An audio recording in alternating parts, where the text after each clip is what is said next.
Friends, good morning. எல்லாரும் எப்படி இருக்கீங்க? இன்னைக்கு நம்ம வந்து என்ன சமைக்க போறோம்னா ரொம்ப சிம்பிளான ஆனால் ஹெல்த்தியான ஒரு டிஃபன் தான். சின்ன பசங்களுக்கு ரொம்ப பிடிக்கும். சரி, வாங்க பார்க்கலாம். இப்போ ஒரு மிக்ஸி ஜார் எடுத்துக்கோங்க. இதில் வந்து ஒரு முட்டை, ஒரு எக்கு ஆட் பண்ணிக்கோங்க. இதை வந்து நம்ம வந்து மிக்ஸியில் ஒரு அடி அடிச்சுக்கலாம்.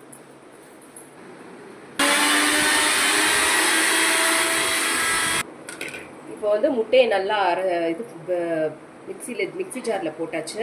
நெக்ஸ்ட் இதில் என்ன சேர்க்க போகிறோம்னா நாட்டு சர்க்கரை வந்து நமக்கு தேவையான அளவு யூஸ் பண்ணிக்கலாம்.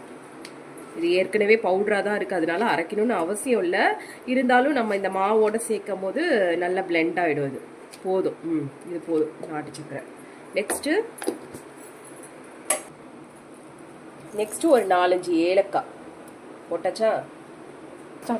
நெக்ஸ்ட்டு ஒரு கப்பு 1 டம்ளர் கோதுமை மாவு, அவ்வளோதான். இதில் கொஞ்சமாக தண்ணி ஊற்றிக்கலாம்.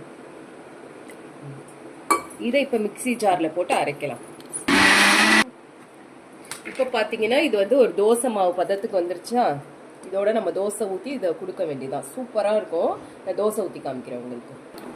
இப்போ பார்த்தீங்களா, இது தோசை மாவு மாதிரியே இருக்குது. பார்த்தீங்களா? இது வந்து சின்ன பசங்களுக்கு ரொம்ப பிடிக்கும். நான் எப்படி ஊத்துறேன்னு மட்டும் பாருங்க.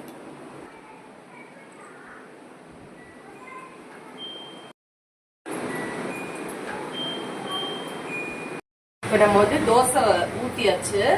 இதுக்கு வந்து எண்ணெய் யூஸ் பண்ணாதீங்க, இதுக்கு நெய் யூஸ் பண்ணி கொடுங்க பசங்களுக்கு. நெய் போட்டிங்கன்னா இன்னும் நல்லா அது ஒரு கோலி மாதிரியே இருக்கும். நல்லா நெய் போட்டு கொடுங்க. ஓகே, நான் தோசை ஊற்றிட்டு அதுக்கப்புறம் காமிக்கிறேன். இப்போ பார்த்தீங்களா, தோசையை வந்து நான் திருப்பி போட்டுட்டேன். ஆல்ரெடி நான் ஒரு தோசை